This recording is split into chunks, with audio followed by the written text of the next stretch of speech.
Дорогие друзья, уважаемые участники школы юного журналиста, дорогие ребята и педагоги в зале, и все, кто смотрит нас сейчас в эфире, мы приветствуем вас! Национальный центр «Россия», 3 апреля 2026 года. Сегодня в рамках уникальной программы авторского проекта «Школа юного журналиста», который Национальный центр «Россия» реализует вместе с движением первых, Министерством просвещения России, мастерской новых медиа, автономной некоммерческой организации «Диалог», мы продолжаем проводить формат «Мастер-встречи». Мастер-встреча проходит с участием человека, чья карьера длиной в 33 года стала символом бесстрашия, профессионализма и преданности правде. Автором тысяч репортажей из самых горячих точек планеты и десятков документальных фильмов. Человеком, который на протяжении десятилетий остается голосом, которому доверяют миллионы. Мастером военной журналистики, для которого слово всегда было и остается главным оружием. Внимание на экран. Мастер-встречу для вас проведет легендарный репортер, корреспондент Всероссийской государственной телевизионной и радиовещательной компании, кавалер 2 орденов Мужества и Ордена Почета, специальный корреспондент программы «Вести», член Общественного совета при Министерстве обороны Российской Федерации Александр Сладков. Мы хотим и пригласить нашего замечательного мастера Александра Валерьевича Сладков, пожалуйста, у нас в гостях школа юного журналиста. Друзья, аплодисменты. Встречаем нашего мастера.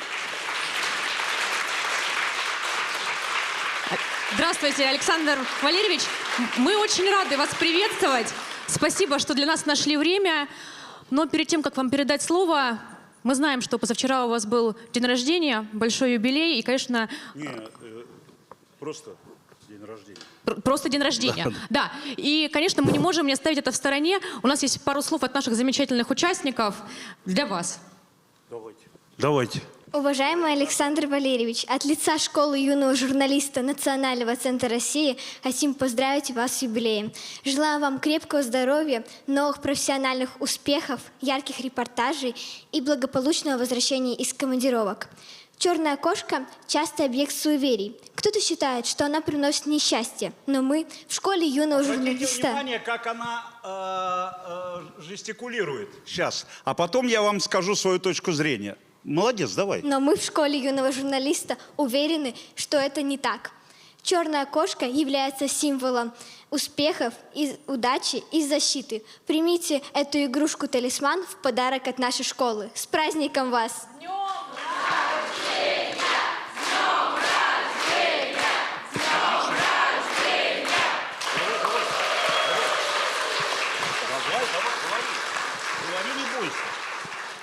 Огромное спасибо за ваши подвиги, за ваш героизм, что вы, жертвуя своими нервами и отдаете все свои силы ради того, чтобы мы жили над мирным небом. Молодец какой. Спасибо. Я обниму. Спасибо. Так, а ты откуда? Из Москвы. А ты? Вот обратите внимание, жестикулирует левой рукой. Если мы наблюдаем за человеком, который произносит тост, а вы присядьте, вы что же стоите-то, господи? Ребят, добрый день, это мои кровные братья, поэтому... Вот, то если человек жестикулирует левой рукой, то он говорит, ну, условно, от сердца, импровизирует, он не зациклен. А если правый, то он говорит механически. Вот вы говорили, жестикулируя левой рукой. Молодцы, садитесь. Спасибо большое. Большое спасибо за внимание к моей скромной персоне. Я вам хочу сказать вот что. Безусловно, такая беседа, она не всегда просто начинается, и хочется найти что-то близкое с аудиторией, но нас разделяют годы и разделяет какая-то ну, жизненные правила, философия. Мы взрослеем потихонечку, становимся старше вас и отдаляемся от вас. И мне, честно говоря, всегда удивительно читать сказки, которые написаны для детей, а читаю внучкам и внуку, взрослыми людьми. Поэтому здесь есть определенная сложность и волнение для меня, безусловно. Кто у нас самый младший здесь? Какой возраст? 14. 12. Это 5 класс, да, получается? 6? 6 это. Ну, у нас раньше 10 лет учились, и мы как-то вот 14 это уже 7. Вот. А самый старший, ну, 9? Мы говорим о профессии журналиста. Я не думаю, что всякий из вас или каждый из вас выберет эту профессию, потому что мы встречаем очень много удивительных людей, которые, владея экзотической или тяжелой, или необычной профессией, в прошлой жизни были кем-то еще. Вот, допустим, я знаю одного сотрудника управления В, это «Вымпел», знаменитая группа специального назначения, Центра специального назначения ФСБ России, спецназ, наш спецназ. В то время он ну, был не сегодня спецназом, он потом закончил Гнесинку и стал композитором. Его песни были песнями года. Я не назову сейчас, я хотя знаю. Вот. Есть блистательные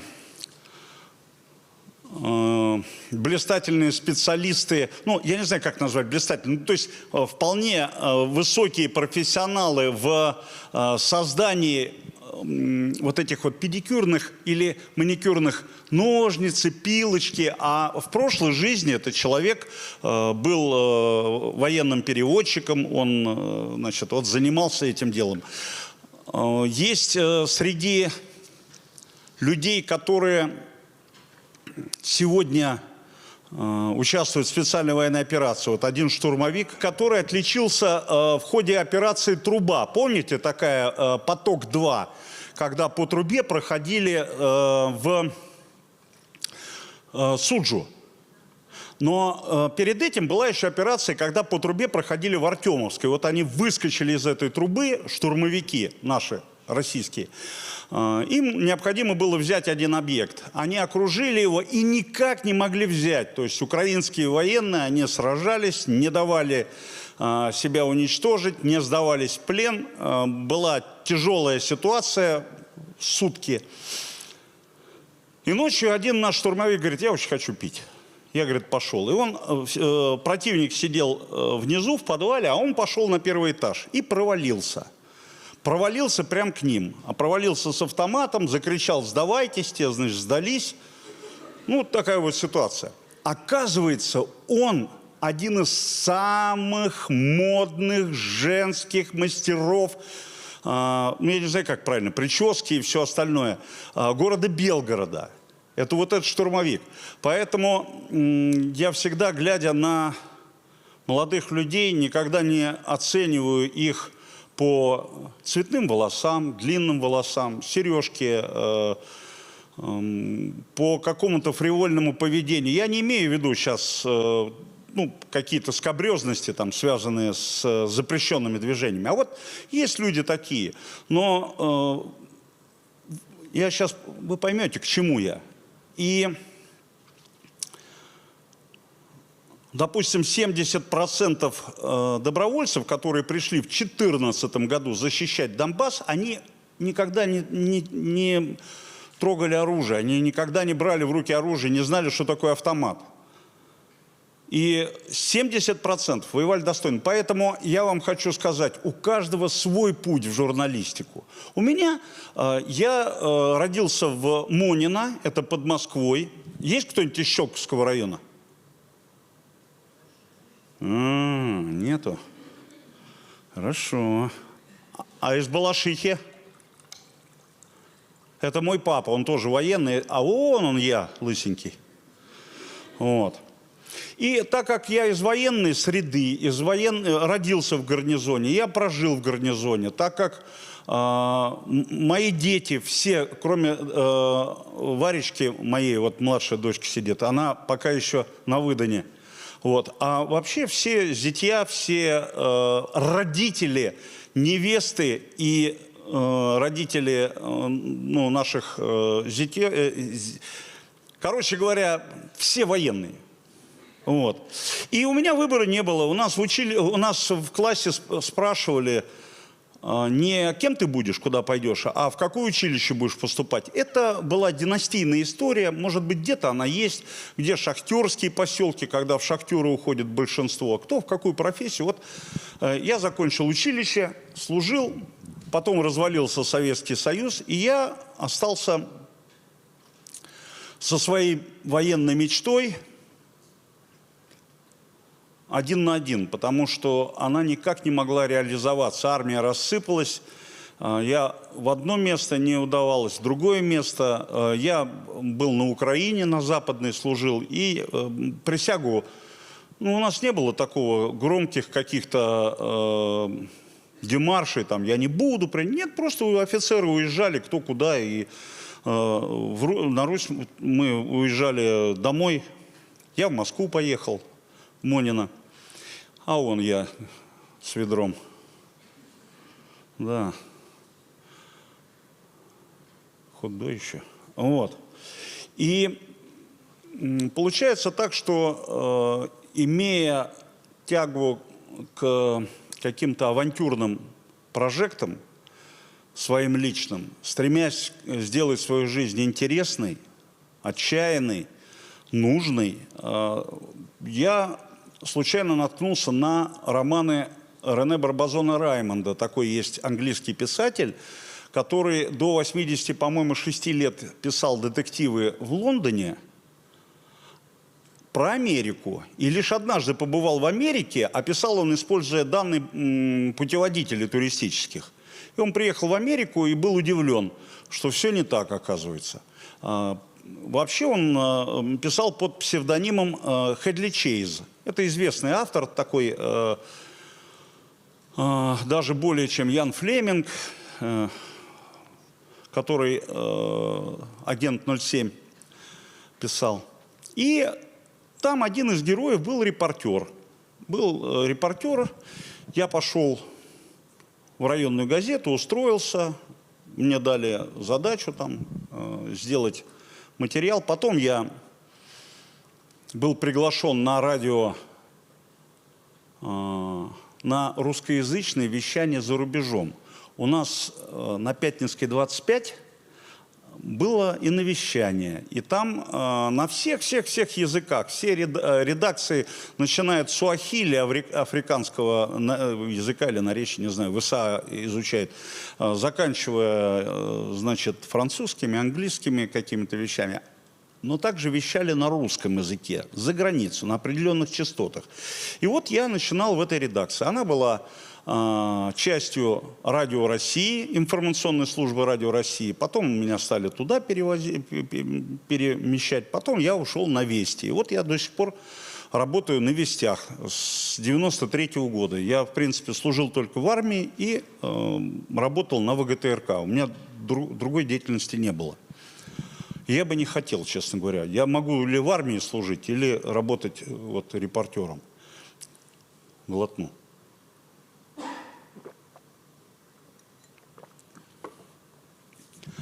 Это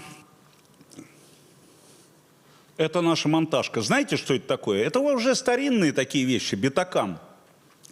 Кассеты. Мы же начинали еще с больших кассет, с тяжелых камер. Я не знаю, у нас есть ребята, которые на бетакаме работали. Сколько весит, не помнишь? Незаряженный.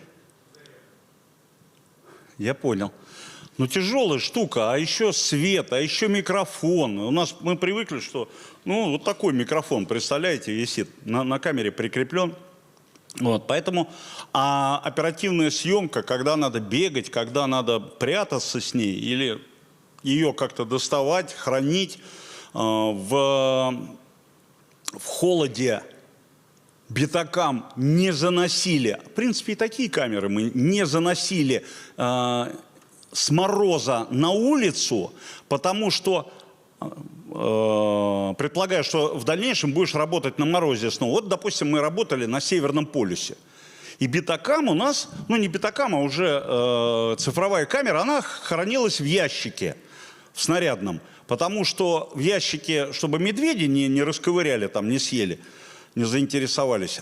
Но на холоде, потому что если ты ее заносишь в тепло, она потеет, запотевает, и на ней она покрывается чуть-чуть влагой, даже заметной, незаметной. Потом ты выносишь ее обратно на мороз, и она становится колом. Есть такие секреты. А если ты, допустим, тот же битокам или камеру кассетную особенно, применяешь в жару, то в жаре лучше ее накрыть мокрой простыней, потому что пыль дисперсная, это пыль тоненькая, маленькая, такая вот незаметная, она проникает везде, затачивает головку, и изображение уже становится, и пленка портится, и многие из нас заклеивали скотчем кассетоприемник. То есть сейчас, конечно, гораздо комфортнее. И вот с 92-го года я начал работать. Это Приднестровье, это Абхазия, это Таджикистан, Золотой треугольник, где у нас происходили конфликты. В Приднестровье Молдавия с Приднестровской Народной Республикой, ПНР. Там были очень острые моменты. Где-то у нас в Таджикистане там объединенная таджикская оппозиция, и Афганистан мешал, и были стычки, и пограничники российские воевали, и военные, и спецназ туда прибывал, и десантники. В Таджикистане тоже шла война. А в Абхазии воевала Абхазия с Грузией, но наши, как миротворцы, тоже участвовали и спасали мирное население, эвакуировали, были и погибшие, и все остальное. Вот это. Потом началась Чечня, первая кампания. После первой кампании дальше уже Балканы, Афганистан. Там уже воевали в Афганистане маджахеды с талибами. И в 99-м году снова началась Чеченская война. То есть, ну, практически вот это вот все время... Почти у всех репортеров наших, допустим, вот если говорить за «Вести», за программу «Вести», за ВГТРК, мы, конечно, многие работали там. И я работал. Когда накапливается материал, один сюжет на эту тему сделал, другой сюжет, третий, я бы вам посоветовал все то, что вы снимаете, на телефон, а снимаем же мы. Мы снимаем, фотографируем друзей, снимаем какие-то ролики для себя, хохмим, что-то важное снимаем, может быть, какие-то даже документы переснимаем. Храните это все, коль скоро вы предполагаете стать журналистом, репортером. Храните, собирайте на жесткие диски. Потом эта штабная культура пригодится вам на работе. Вы каждый кадр, каждая фотография, несмотря на то, что вы работаете либо на радио, либо на телевидении, фотография не ваш формат, тем не менее, все равно храните. Это май, допустим, 2026 года там, или апрель. Все. Вот это на одну тему фотографии, на другую, на третью, на четвертую. Это очень важно. И всегда вы будете... Первый раз надел бронежилет в Чечне. Это январь 95-го года, больничный комплекс, так называемый. Очень тяжелое место, очень тяжелое место. Да и бронежилет тоже тяжелый. Я чуть разрыв сердца не схватил. Но тогда не было у нас такого движения по защите себя, так сказать, какими-то вот бронежилетами, касками. Мы не носили. Да и многие военные не носили, честно говоря. Так вот, я вам привожу пример. Я к вам приехал сейчас из госпиталя, где я снимал со своим оператором парня одного. Мне позвонил лама, который, главный лама буддист, буддистский священник, главный в столице, в Москве. И у него же еще Датсан есть, ну, храм в Чите. Он мне позвонил, говорит: Саша, такого-то знаешь? Я говорю: не знаю. Он говорит: ну, вот он тебя знает, привет передает туда. Оказывается, этого парня я снимал, как он работал в трубе. Когда они вырезали люк в этой трубе с газом, готовясь к штурму Суджи, как он туда проникал, как он работал в оборудовании, ходил в разведку. Я снимал. Этот парень бурят, очень интересный, очень жизнерадостный, и он обгорел, сильно очень обгорел. Он не ходил, он тушил себя руками, и представляете, как должно гореть тело, если он на одной руке полностью пальцы сгорели. Руки, которые он тушил. И когда его в санчасть привезли, то ему состригали перчатку с головы, потому что она тоже прикипела. Вот. И вот этого парня я снимал. Но я-то храню эти кадры, которые я записал себе в этой трубе. Они у меня оцифрованы, ну, то есть цифра, они у меня описаны, и вам также пригодится. Я сейчас знаю всех, кто у меня в архиве хранится. Ну, это вот многие корреспонденты не хранят. Я даже думаю, почти все не хранят. Я думаю, даже все не хранят. Вот так выходит. Ну, реально. Вы сейчас стоите перед выбором.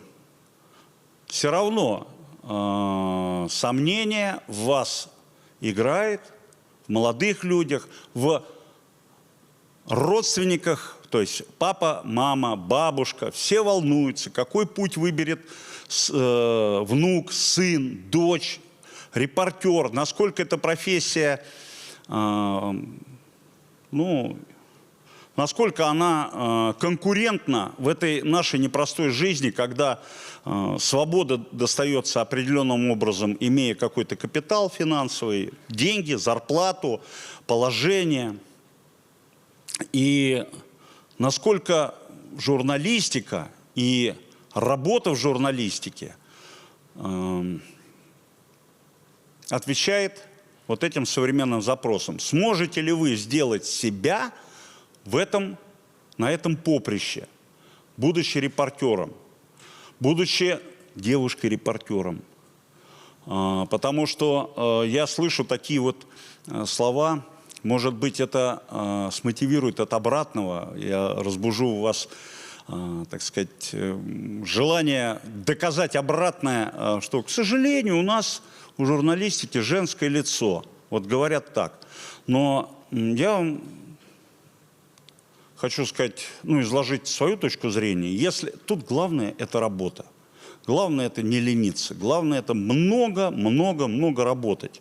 Это для того, чтобы добиться статуса, если вам не подарят сейчас вот майбах кому-то и должность, тут другой вопрос. Тоже тяжелый, сложный, потому что такой ребенок, наверное, ему сложнее осознать. Если вы идете с самого начала из пехоты в генералы, то все равно надо трудиться. Любого человека, вот кого не возьми, кто у нас висит в кабинетах химии, литературы, там у нас в школах в наших, в метро или кто-то, что-то еще, все равно человек, у которого есть статус, о котором все знают, все равно он пахал, как папа Карл. Без этого нет. Не проедешь на Шермачка. Вот. Но работа интересная. Я, честно говоря, если мне спрашивают, что такое журналистика, конечно, это приключение. Конечно, это приключение. Это некоторые ищут приключения, платят за них деньги. Это независимо. Девушка, парень. Девушке сложнее. Но если говорить о работе на войне, девушке может быть проще. Потому что в основном воюют мужчины. И довериться, рассказать, показать девушке что-то, раскрывая какие-то детали для ее репортажа. А если она еще знает, что она хочет сказать в своем репортаже, она приехала готовой, мне надо вот это. Таких людей всегда уважают, которые приходят и знают, что им надо делать. К людям, которые приходят на любую съемку, приходят и говорят, там война, план подскажет, мы разберемся, мы сделаем. Как правило, ничего хорошего не получается. Есть такое выражение: фильм я уже снял. А нет, фильм готов, осталось его только снять.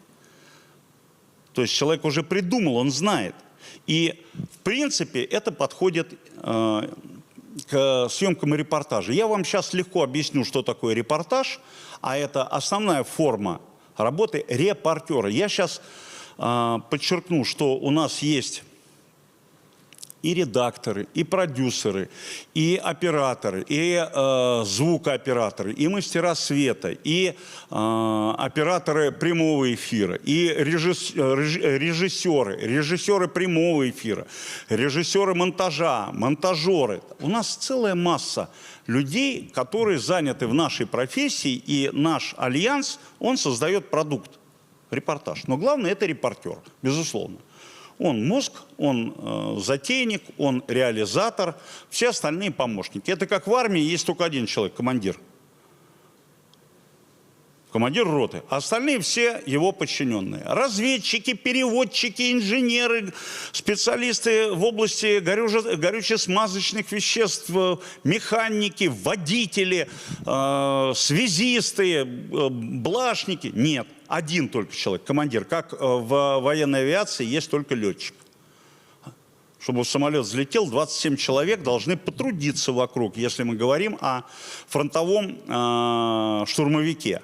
Ну, фронтовая авиация, оперативный уровень. 27 человек. Тот, кто заправит, тот, кто проверит там одну систему вертолета, допустим, авиационные двигатели, самолеты СДшник, кто вооружение проверит, кто авиационное оборудование, кто рэп, кто еще что-то, кто пневматики, кто аэродромом займет. 27 человек. Так и здесь. Репортер главный.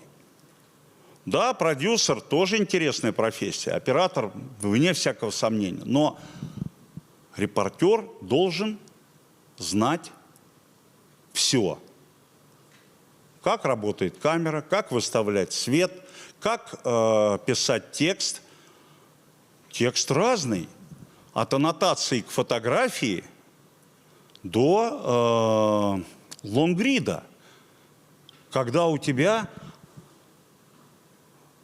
20 абзацев, один абзац это печатный, второй абзац, имеющий смысл и сюжет, это фото, следующий аудио, следующий радио, ну, с интершумом, с различными, потом еще снова печатный, то есть это уже ремесло высокого качества.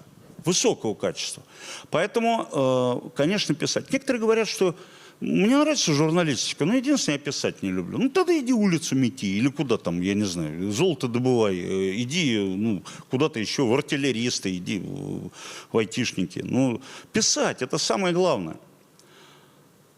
Даже в фотографии есть законченная мысль, то есть сюжет с выводом. Я вот у нас на Ваганьковском кладбище Андрей Соловьев похоронен. Он погиб в 92 году в Абхазии. Репортер ТАСС, телеграфного агентства, ну тогда Советского Союза. Еще, ну, наверное, или что-то такое там. Ему хотелось снять падающие тела погибших из окон республиканского комитета, когда шел его штурм. Грузины там оборонялись, а абхазы штурмовали. Ему хотелось, эта пуля попала под бронежилет, он погиб, похоронен у нас, недалеко от Высоцкого. Владимир Семенович на Ваганьковском кладбище с бородой такой. Классный парень был. И как-то идет группа таких боевиков по Душанбе. А я ему говорю, смотри, какие колоритные, ну снимай. А он говорит, а смысл? Сюжета-то нет. То есть везде вы должны свой шаг продумывать. Только умалишенный просто так ходит. А человек профессиональный, просчитанный, делая шаг, он знает, в каком направлении, зачем, короче шаг, длиннее, скорость своего движения. Это все очень важно. И человек, который просчитывает, он быстрее доходит до своей цели, промежуточной, пускай, в этой профессии. А у нас есть кто работает уже где-то или пробует себя? Ну, старик, давай. Где?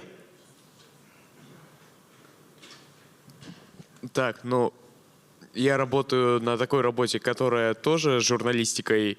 Подожди. Да. Вот смотри, есть... Только не подумай, что я это самое, выпятил губу и начинаю кого-то тут... Да нет, я делюсь.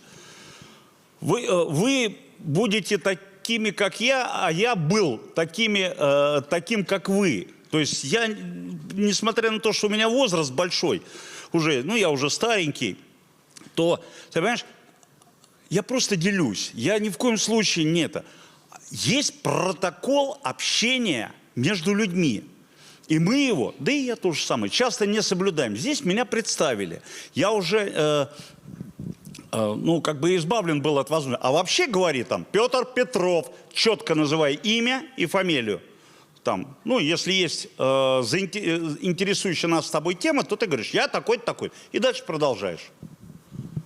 Ну ладно, тогда еще раз представлюсь. Петр. Я Михаил Мистрюков. Как фамилия? Мистрюков. Мистрюков. Мистрюков. Мистрюков. Ну, я из города Краснознаменска, и там я работаю на местной телекомпании ТВР+. Как раз Это Пушкинский район? Пушкинский? Нет, это Одинцовский округ. Одинцовский. Ну и хочется Слушай, сказать... Миш, но ты все равно, ты должен четко произнести.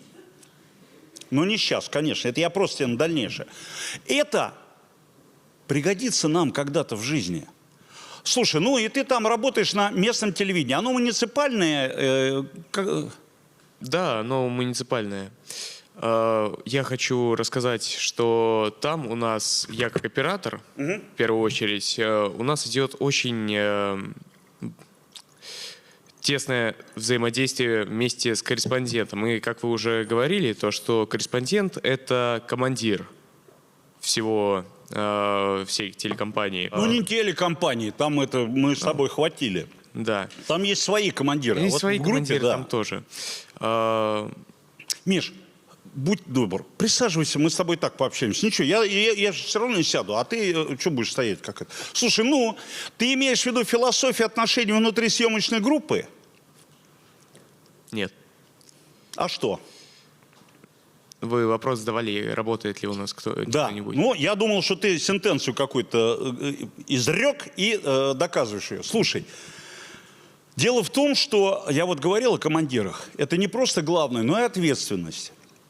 Вот я, допустим, убывая в командировку, я понимаю, что я главный, что я затеваю, что нам нужно снять.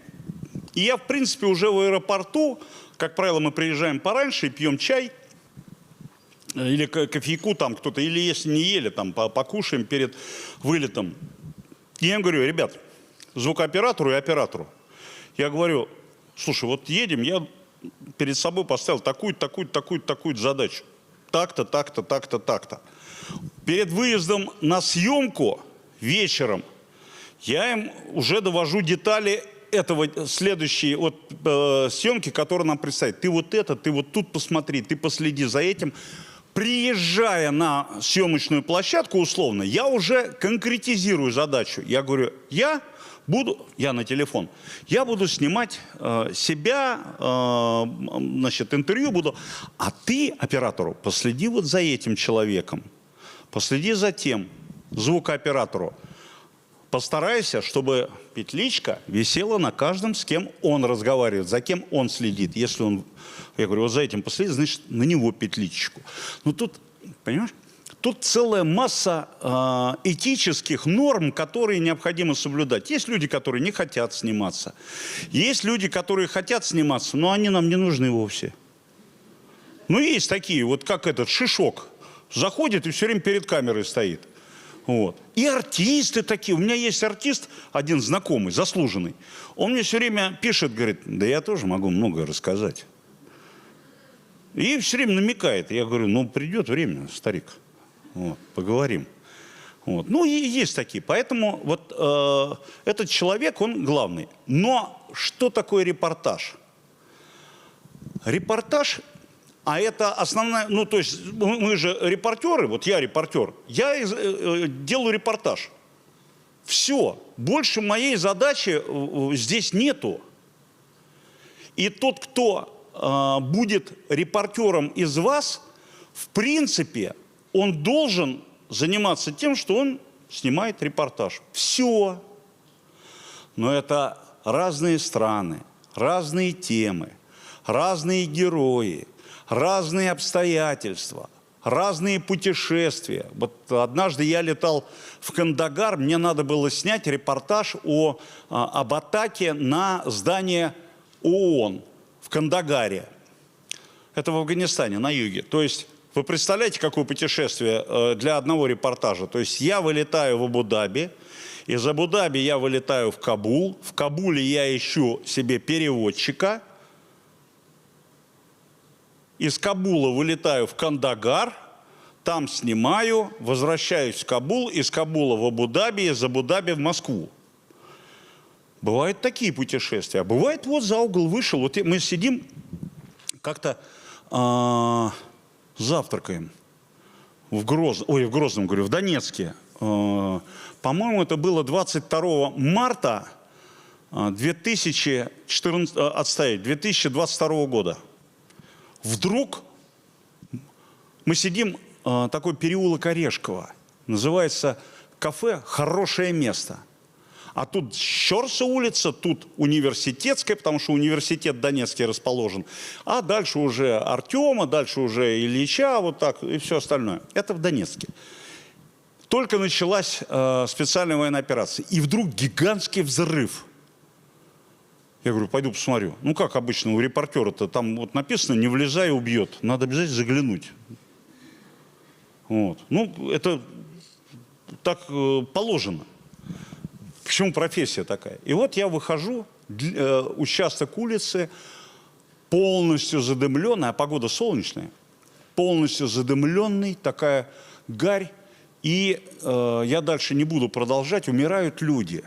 Лежат, умирают люди, пожилые, их потом появляются военные, кто-то начинает перевязывать. А я все снимаю на телефон. Я первым оказался там, снимаю, что, как происходит. Разбитый автобус, техника, очередь, разбросанная снарядами от элементами боеприпаса от ракеты .У, попавшей в Донецк. Пенсионеры стояли за зарплаты. Ну, за пенсии. Вот бывает так, что за угол зайдешь, и у тебя уже репортаж. А бывает, надо лететь, ехать. Я помню, мы ехали в Афганистан, чтобы снять место, где располагалась одна из наших пограничных застав. Во время афганской войны граница, вернее, линия безопасности, была продвинута вглубь Афганистана на 100 километров. И там стояли пограничники. И пограничники отвечали за зону безопасности эту. И нам надо было из Душанбе проехать московский ну, там уже таджики, ребята, несли службу, Харок, Ишкашим. Из Ишкашима уехать в Файзабад в Афганистане. И оказаться там. Снять репортаж и также Ой, вот такие приключения бывают. Поэтому я-то, чем я подпитываюсь? Конечно, это жизнь полная приключений. Ну, тут надо признать. Тут надо признать. И ей мы дышим, репортеры. Те, кто остались, репортеры. Ведь многие уходят в руководители, в начальники, продюсеры. Кто-то уходит в бизнес, кто-то уходит в кино, кто-то уходит помощниками там, руководителей больших по прессе. Там. Ну, вот, а мы, вот, репортеры, есть многие, которые остаются уже в возрасте и бегают, и снимают, и все остальное.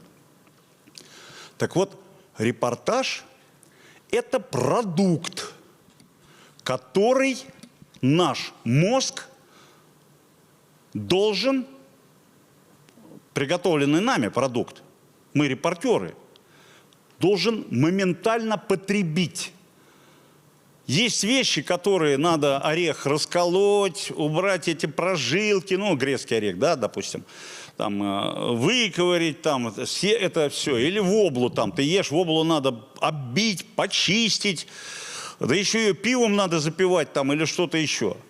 А тут вы должны приготовить такое блюдо, которое было комфортно в потреблении мозгом.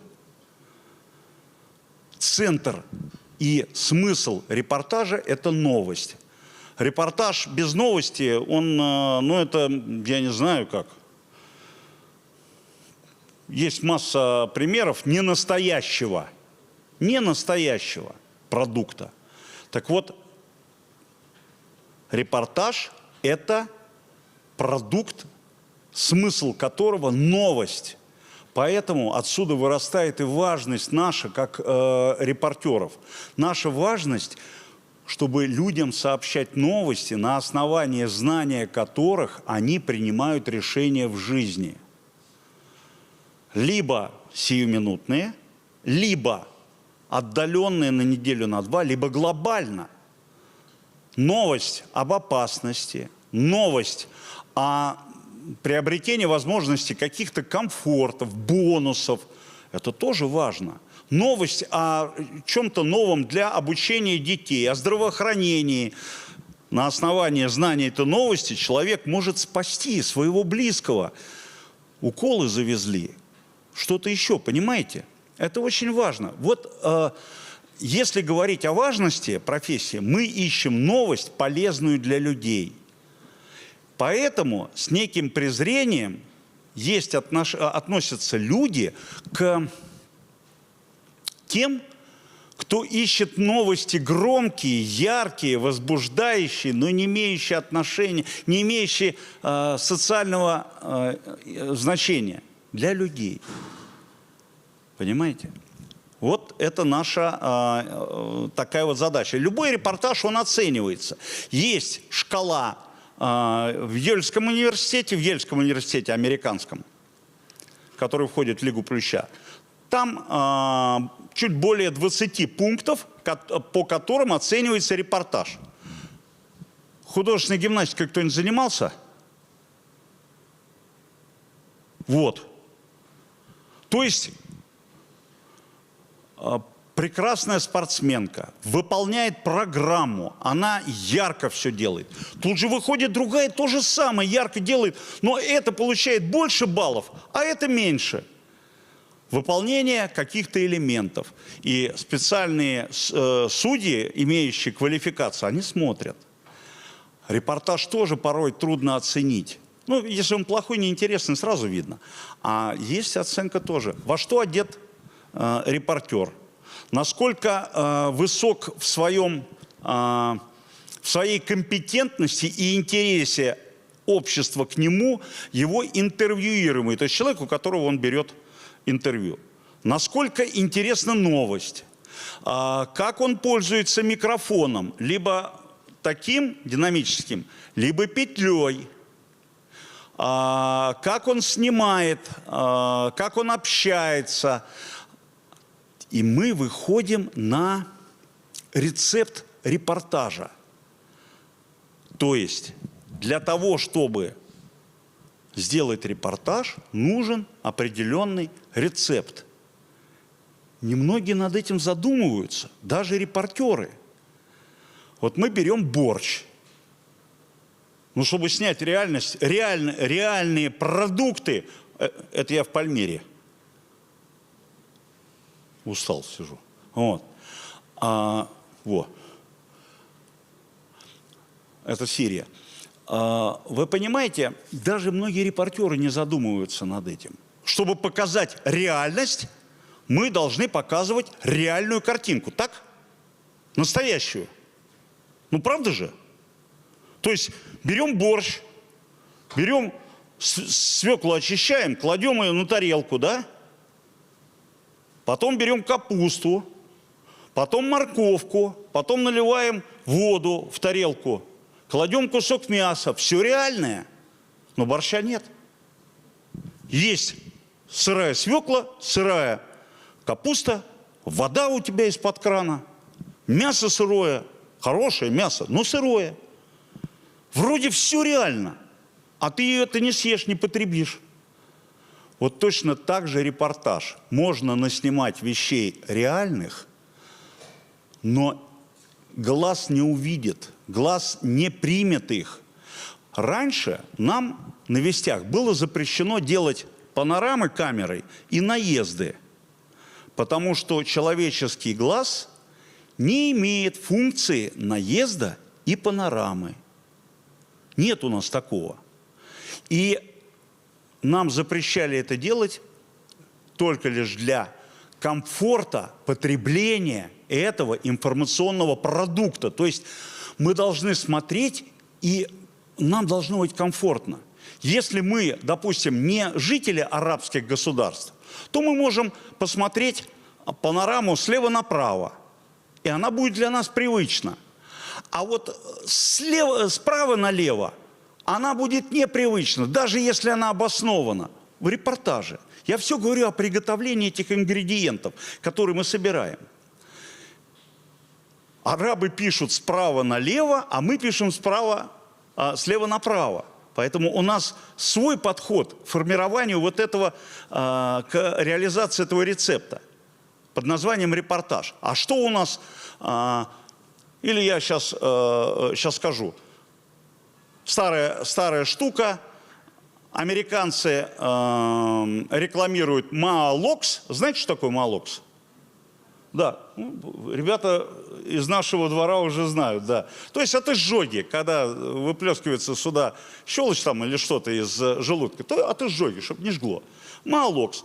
И вот начинают американцы продавать в арабских государствах эти таблетки Маалокса для того, чтобы этот товар разогнать, популяризировать, отрекламировать. Они, понимая, что многие не читают из населения, они показывают картинку, мальчик плачет, ему дают таблетку, он смеется. Маалокс вообще перестали покупать. Потому что они справа налево понимают. Мальчик смеется, ему дают таблетки, он плачет. Вот и мы должны думать о людях, формируя этот простой репортаж, которых миллиард выходит каждый день на экраны различных выпусков новостей. Но если мы говорим про борщ, у нас свекла, морковка, мясо, перец, да, старое сало замыленное, если кто на Украине ел борщ, классический, пампушка, там все остальное. А здесь у нас изображение, здесь у нас статистика. В сюжет что входит, что составляет сюжет? Картинка. Появляющиеся люди, которые комментируют события. Как правило, два человека. Один дает тебе эмоцию, ё-моё, да вот видели, бочки упали и все остальное. Он дает эмоцию, интерес. А второй говорит, упали 3 бочки, 4 мы подняли, значит, что? То есть он дает знания, статистику. Вот. Информация, статистика, эмоция. А дальше уже мы углубляемся в то, что в эти ингредиенты, если мы добавляем специи, то мы говорим, что у нас есть интершум. Что такое интершум, Миш? Правильно. То есть это звук за кадром, который в принципе не имеет высокого значения информационного. А есть рэп-эраунд. Рэп-эраунд – это звук, с которым мы играем. За кадром звучит звук, и мы его используем как подтверждение своих мыслей, которые мы излагаем в репортаже. Самолеты с палуби авианосца уходят один за одним, и у тебя интершум этот сзади идет, превращаясь в рэп-эраунд в важный шум, который мы используем. И есть некие вещи, которые мы должны учитывать. С чего мы начинаем? С общего или с частного в своем репортаже? С маленького. Я пришел, увидел в эту коробочку, оказывается, это вот, ну, начиная репортаж, да? Либо с общего.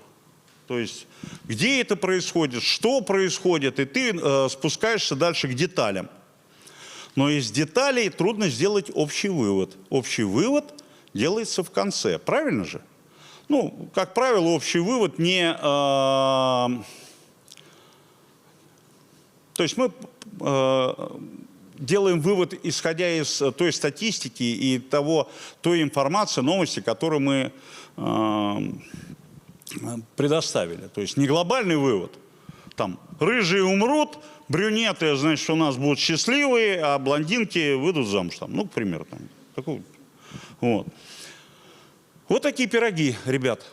И оказывается, это все очень сложно, этот репортаж. Как одет репортер? Насколько звук качественен? Есть фильм «Жанна д'Арк», помните? Голливудский. Голливудский? Там же была премия, не ТЭФИ, а Оскар был дан за звук, за интершум. То есть, если... а это вы должны знать, как работает это все. Это репортера дело. Безусловно, операторы у нас профессионалы. Безусловно, звукооператоры профессионалы. Безусловно, осветители профессионалы. Но вы рождаете свой, вы свой сценарий превращаете в жизнь. И получается, что садится, я вот здесь сижу, да, вот я интервьюер. Интервьюируем мы здесь, камера тут. Куда микрофон? На какой лацкан вешать? Миша, не спи, замерзнешь. Вот смотри, Миш, да сядь, ну присядь. Ну я тебя прошу, присядь, пожалуйста. Я не услышал вопроса. А ты что, стоя думаешь, лучше слышать будешь? Это самое. Смотри, вот репортер сидит. Вот. Я у кого берут интервью. Вот оператор. Куда я вешаю микрофон? На опрашиваемого. Чего? На интервьюера. Правильно, правильно. На интервьюера один микрофон, это вон интервьюер. А интервьюируемый, это я, у кого берут интервью. На какую, куда я вешаю микрофон? На интервьюированного. Правильно. Блин, Миш, я до сих пор не выговариваю. Я имею в виду, на какой лацкан? Ну, правильно. Вот сюда, потому что я сюда направляю, микрофон, микрофон для того, чтобы лучше записывался звук. А еще многие начитывают свой текст в комнате, а там как будто он этот самый в бочке сидит. И звук, знаете, да, замкнутое пространство. Он говорит, это брак, ну а что я тебе сделаю? Куда я, на улицу пойду, что ли? Возьми петлю, накинь одеяло, размести петлю здесь и наговаривай, накрывшись. Либо сейчас есть экраны специальные, великолепные. Ну, купи ты экран за 2000. Другое дело, если человек не может. Тоже такое бывает. Но он недорогой. И у меня есть такой экран. Я сначала делал так. Я купил прутки с нарезанной резьбой и конструировал для себя маленькую студию. На стол ставил компьютер, накрывал специальной материей. Миш, спасибо. Ну, в любом случае, ты молодец. Я же делюсь. Это и профессионалы многие им не очень. Вот. И, значит, покрывал. Есть такая материя специальная, которая звук изолирует в машинах, особенно советских, там прокладывают, знаете, чтобы звук двигателя не слышен был. И вот я накрывался, потел там, насчитывал, а потом понял, идиотный. Посмотрел, а там экраны есть. В экран микрофон, и все просто великолепно. И ты можешь уже не ехать на студию, где у тебя заказана студия, озвучание, все остальное. Ты проверяешь, звукооператор говорит, Сань, нормально, в определенном формате записываешь и передаешь. То есть это все облегчает. Это все облегчает. Вот репортаж. Но мне больше всего нравится Live to Tape. Может быть, знаете, кто это? Что это? Знаете, что такое Live to Tape? Кто знает? Ой, вы совсем начинающие.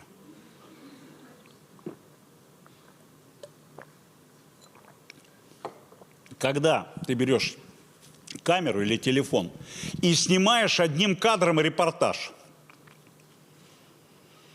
ты пишешь его сценарий в голове заранее, без... жизнь в кассету сразу. То есть жизнь сразу в кассету. Live to tape. Классная штука. Монтировать не надо. У тебя все снято. И ушло. Там приняли все. Ну, бывает, что режут. Но это... А вообще Live to tape это... Так, я зайду, поздороваюсь, скажу, где я. Обращу внимание, скажу, вот эти люди. Потом подойду к кому-то конкретно, задам вопрос. Он мне ответит, да, я сориентируюсь, говорю, да, там, поддержу его, перейду на следующего человека, кому я буду задавать вопрос. Но если он мне ответит нет, значит, я должен по-другому среагировать сюда, потом я должен подойти здесь, потом снова отойти на общий план и закончить как-то, понимаете? То есть вы сразу делаете репортаж. У вас и наговор, потому что вы за кадром все время комментируете ситуацию, и люди, участвующие в качестве героев наших. А герои быть должны обязательно. Герои обязательно должны быть. Мы, репортеры, иногда берем на себя эту ответственность. Вскрикиваем, когда нам страшно якобы, там, или не вскрикиваем, там, дышим тяжело, там все остальное. Бывает такое, но... Как правило, есть очень много людей, которые могут выступить в роли героев, которым... А зритель, он же должен верить всему, а мы его не должны обманывать. Обман зрителя – это последнее дело. Есть... У каждого репортера есть материалы такие, где он обманывал.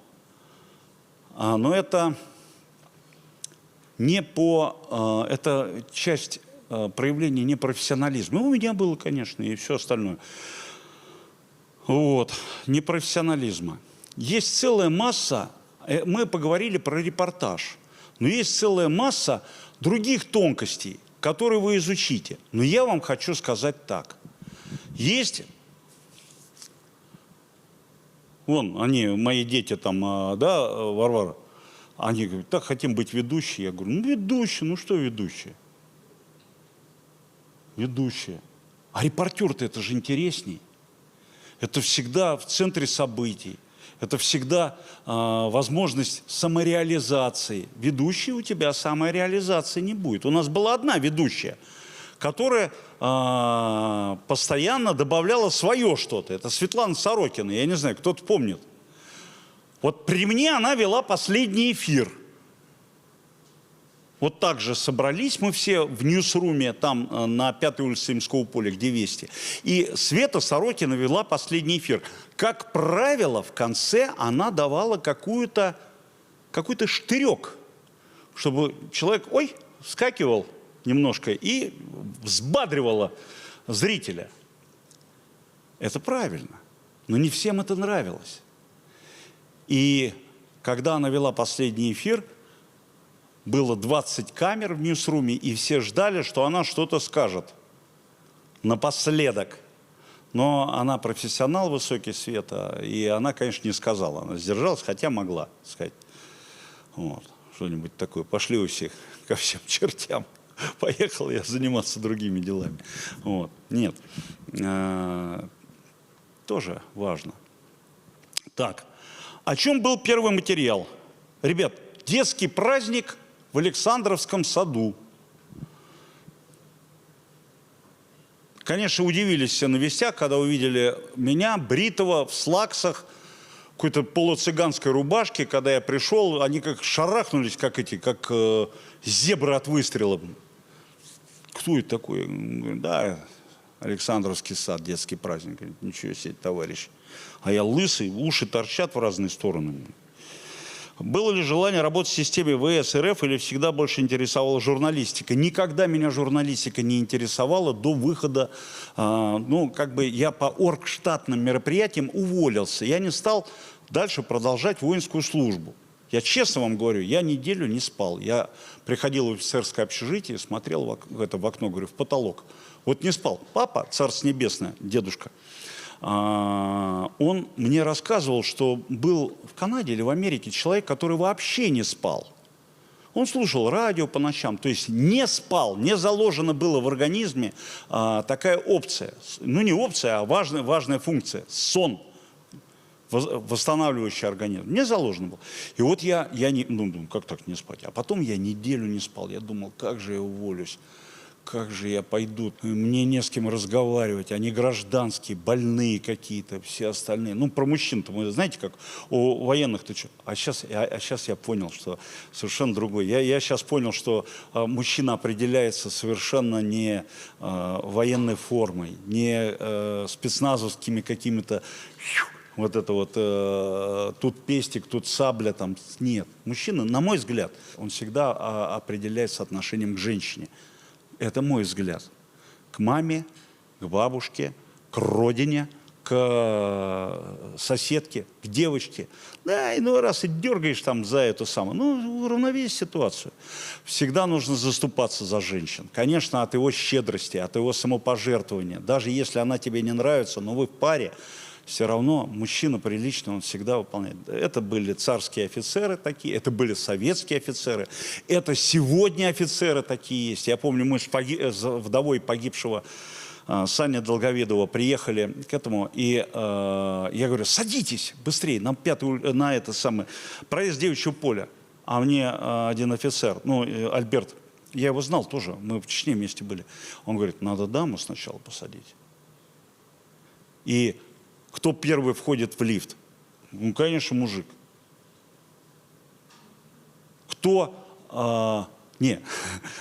Конечно, тут тоже в какой руке держать вилку, если в правой котлета. Да, тут не надо это перебарщивать. Но это интересные вещи тоже. Это интересно, потому что по взаимоотношению мужчины и женщины оценивается он. На мой взгляд. Так.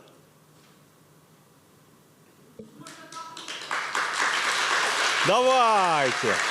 Да.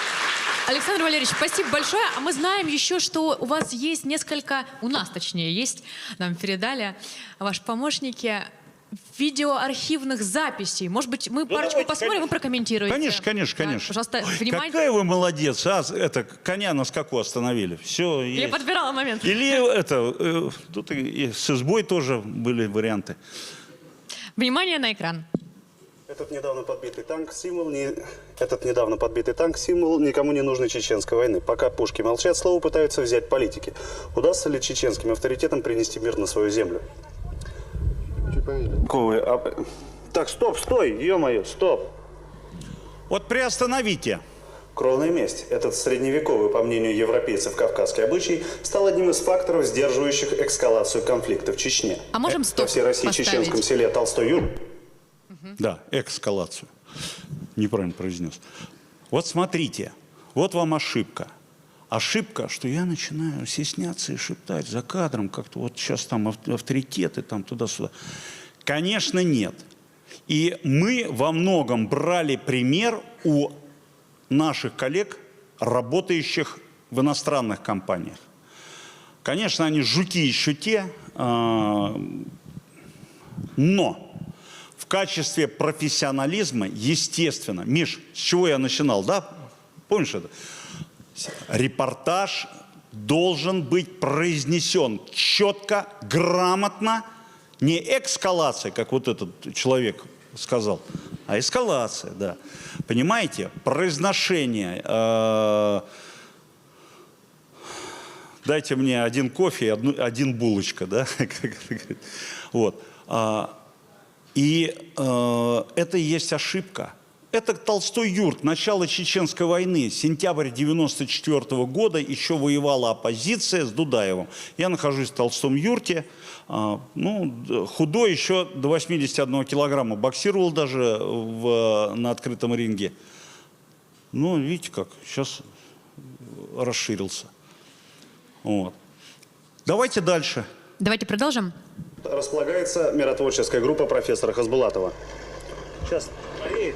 Впрочем, крови российских пленных в Грозном пока не требует. Однако, по словам сторонников Дудаева, при следующей попытке захвата Грозного пленных брать не будут. А пока население Грозного продолжает готовиться к отражению ввода российских войск в Чечню и надеется на мирное разрешение вопроса. Ну, в принципе, тут Несмотря понятно, на то, что передовые группы российских звук войск достигли плохой, пригородов Грозного, обращайте внимание, территорию Чечни дискомфорт в восприятии этого репортажа. Основное это ошибки, конечно, ошибки. Вот. Посмотрите, если бы звук был хороший, насколько было бы это приятно даже слышать. А тут вот эта какофония, интершум сверху давит и все остальное. Вот. Ну, это из раннего. Да, можно еще сравнить со вторым видеороликом. Там уже Афганистан. Посмотрим, какой там будет звук и картинка. Ну, сейчас посмотрим.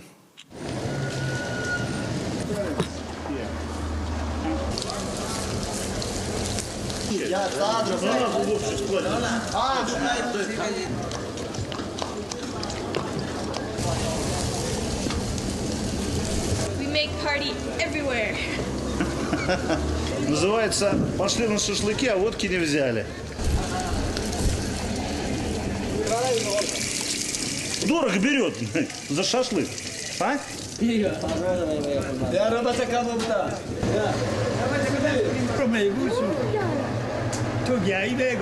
Вот. Остановите, пожалуйста. Вот как я оказался с американскими солдатами, которые могут убить, если ты снимаешь их. Они могут застрелить. Наши – нет. А у них это спокойно происходит.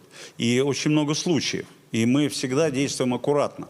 Если наши в бою или где-то ты неожиданно перед ними оказываешься, надо как-то тоже тактика поведения с человеком, который разгорячен, а может быть и раздосадован, а может быть и психически как-то себя сейчас не совсем стабильно ощущает.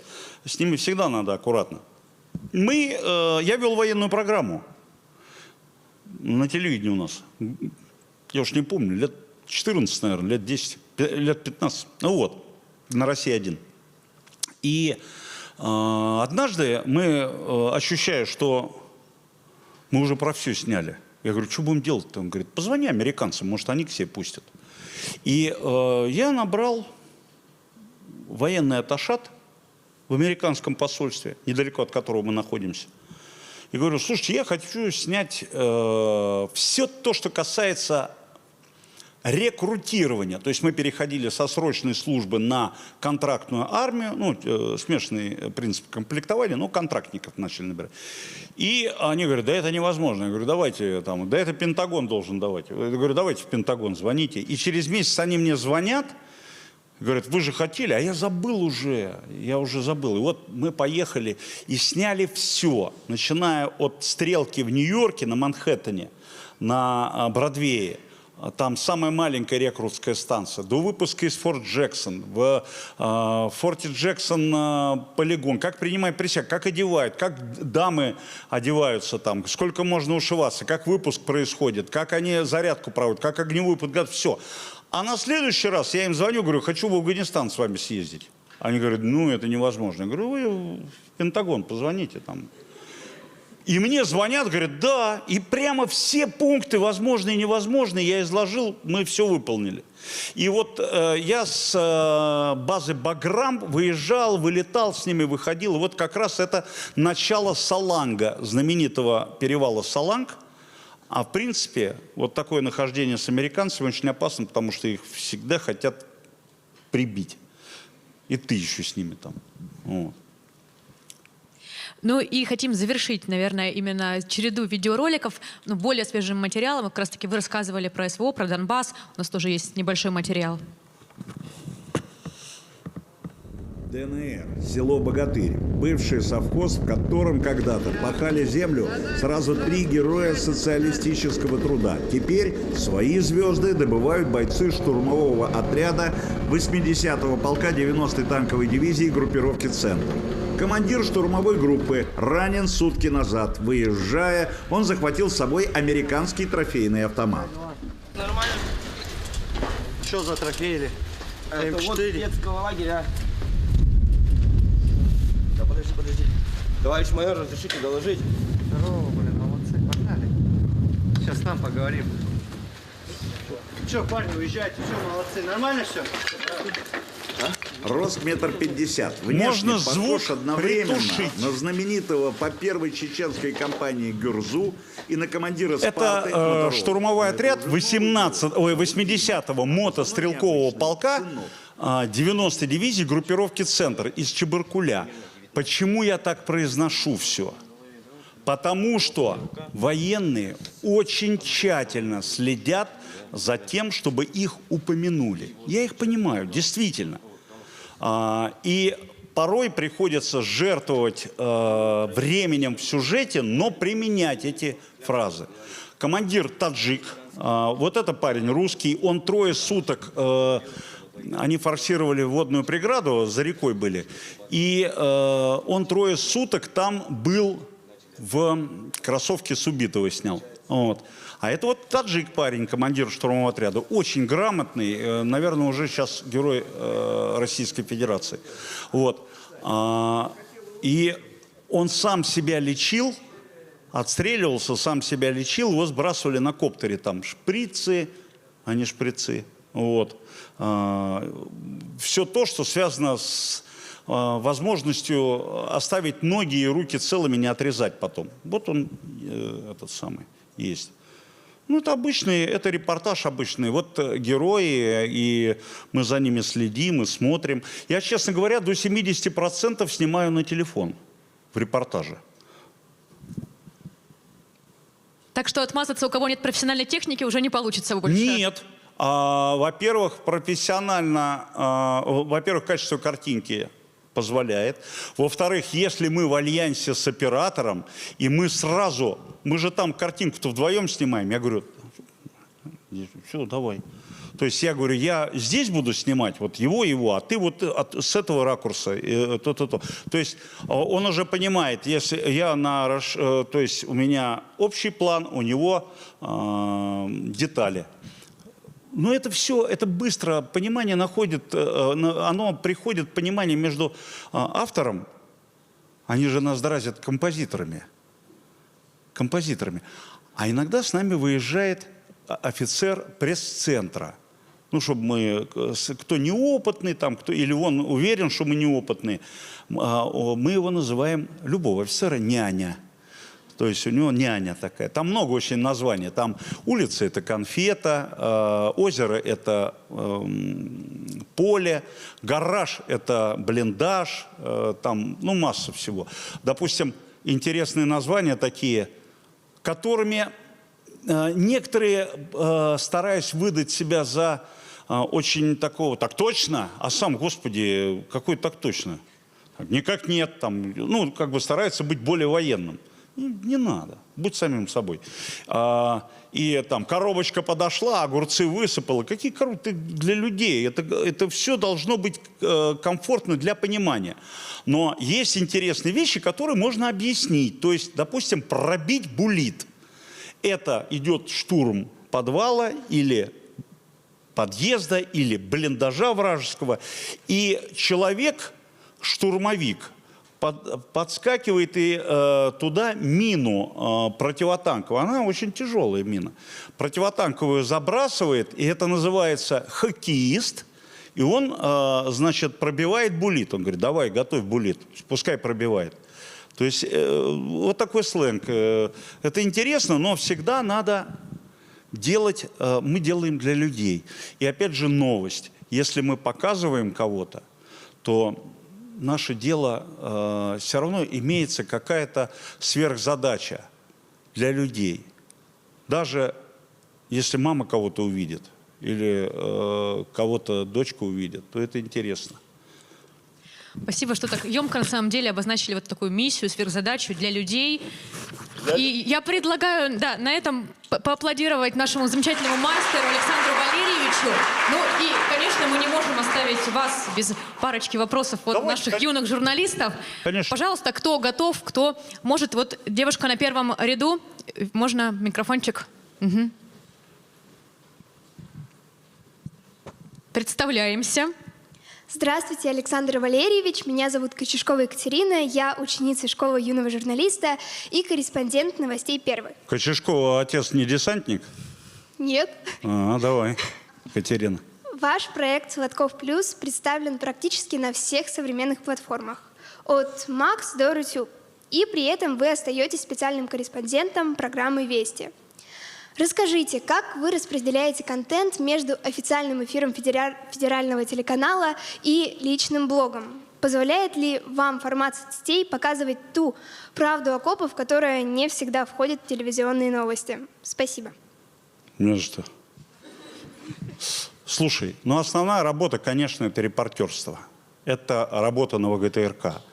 Мы же здесь свои ребята, все девчата, Телеграм-канал, Макс, Рутуб, Дзен, ВКонтакте, Одноклассники, эти эфиры, эти стримы, эти репортажи – это зарабатывание денег в первую очередь. Я не буду вас, что я сейчас буду маневрировать? В принципе, это уже раньше начиналось с того, что тебе хочется сказать что-то особенное. Потом мы договорились до того, что нас уже начали к президенту приглашать и говорить: слушай, скажи лучше сразу напрямую что-то особенное, не надо так громко везде заявлять. И с нами очень часто встречается сегодня министр обороны, 4-жды встречался президент. И мы, репортеры, рассказывали, никоим разом нас не ориентировали на то, чтобы это не говори, то молчи. Нет, нет. И даже была одна из последних встреч с президентом, которая первая часть открытая, а вторая закрытая. И нас все время спрашивали: а что вы в закрытой части спрашиваете? Сейчас я вернусь снова к телеграмму, к этому. Что вы в закрытой части спрашиваете? Спрашивали у президента, или о чем ему говорили? Мы говорим: ребят, в принципе, основные проблемы мы изложили в открытой части. А там уже задавали вопросы и сообщали информацию, в которой содержались номера воинских частей, места дислокации, временных и постоянных, фамилии командиров, фамилии героев этих информаций, которые мы доносили президенту. То есть самое острое все равно мы открыто задаем вопрос. И у нас есть прямая связь с министром обороны. У нас такой клуб даже любителей бега.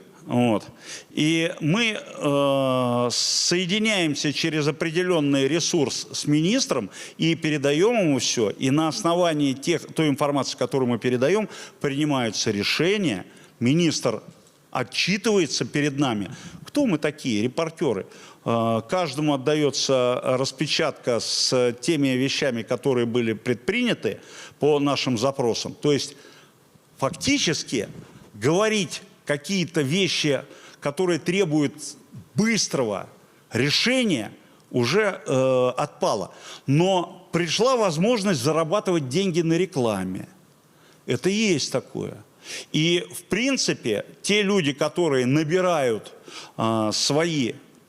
своих подписчиков, количество своих подписчиков, от этого зависит стоимость рекламы, которая обязательно маркируется, обязательно платятся налоги. Мы же на родине нашей живем, это Россия, мы из каждой копейки рождается лекарство для больных детей, хлеб для тех людей, которые не могут их купить, защита Родины и все остальное. Это налоги.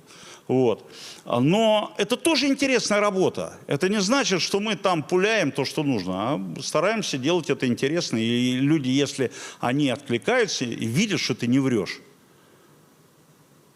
то интерес тебе тоже растет. Но основное, это, конечно, государственная работа, это репортерство. Это реально. Спасибо большое. Как раз вывели мы соцсети ваши на экран. Кто хочет, может подписаться, ознакомиться поближе, если кто-то еще не подписан. И давайте вот с левой стороны тоже вопрос, да, пожалуйста. Александр Валерьевич, здравствуйте. Меня зовут Настя Грызунова, я из городского округа Власиха. Уже месяц я являюсь... В гарнизоне живешь? Где? В гарнизоне Власиха? Да. Самый лучший гарнизон Московской области, самый закрытый. Чтобы заехать, нужно 8 молитв прочитать. Да, сейчас там тоже именно так и происходит все. Вместе с ребятами мы пишем посты, ведем соцсети этого проекта, и это как бы для меня идет начинание моего творческого пути. Поэтому у меня для вас вопрос. А что ты делишь с ребятами? Нет, я тебе сейчас не заработок говорю, а я тебе говорю свой статус. В одиночном плавании всегда тяжело. Когда вы группой плывете там на байдарке и каноэ, то можно и не грести потихонечку. Понимаешь? А когда у тебя обязательно надо вести свой блог, писать, пускай 2 подписчика, бабушка и кошка. Понимаешь? Но ты пишешь, хоть кто-то смотрит, хоть кто-то... И, как правило, они же все говорят, что ты пишешь там? Это неправильно. Спасибо. Глядя на нас сейчас, вспоминаете ли вы себя? Была ли у вас команда мечты или редакция, с которой все начиналось, где вы впервые почувствовали драйв профессии? И скажите, пожалуйста, то чувство, когда ваши люди рядом с вами готовы вас поддержать, насколько оно вам сейчас помогает в сложных командировках? Спасибо. Спасибо. Какая ты... Сейчас я отвечу. Какая ты умница, большая молодец, у тебя большое будущее. На самом деле, даже я бы могла сбиться. Вот такая атака идет, атак. Ни разу не сбилась, все правильно сказала, искренне задала вопрос. Вы большие молодцы. Да они власиховские, это... Они там живут же за 8 заборами. Там на ракете спят, это же я знаю. И отец Александр там очень хороший, это самое, в храме. Был отец Михаил, погибший, герой России посмертно. Крестил меня. Серьезно? Да, Миша, это мой друг. Преподавал в МГУ научный атеизм. Потом ушел в батюшки. Да.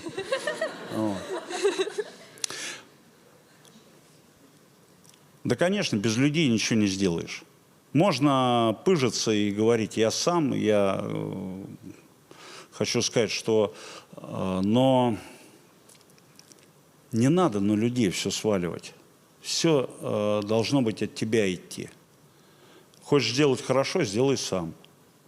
Но, безусловно, ты можешь вот этот коллектив организовать.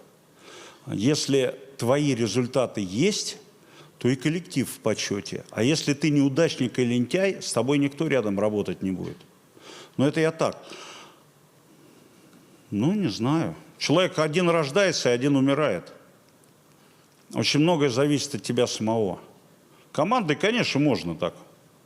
Как у нас говорят, бревно несут на субботнике, говорят, бросай бревно. Он говорит, зачем бросать? Я и не нес. Так только. Вот. Поэтому... А то, что касается, мы разговаривали, эта тема, конечно, я не могу сейчас озвучивать без нашего общего, да, или решения, все остальное. Но мне кажется, вам надо уже присматриваться друг к другу. Правильно ты говоришь, что присматриваться к людям, на которых можно будет положиться, образовывать свои какие-то коллективы, зарабатывать статус, идти вперед. И надо заниматься уже, пускай это молодежная журналистика, юношеская, но это не детская редакция уже, ё-моё. И даже маленькие, они могут участвовать во взрослых вещах, я имею в виду работы, какие-то выполнять функции. Но у нас же были сын полка, у нас же были дети, у нас воспитоны есть в армии. Вы знаете, что есть, можно людей брать из школы, они живут в армии и ухаживают там за ними не мама, а старшина говорит, это, там, смотри, в школу отправляет, со школы принимает. Надо уже не ждать, пока... ладно. Не ждать, когда ты стареть начнешь, а сегодня работать. Сейчас.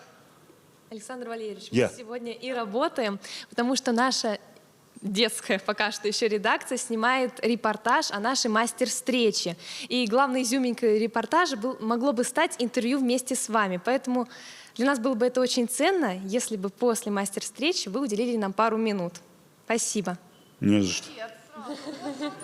Нет, не буду уделять. Правда?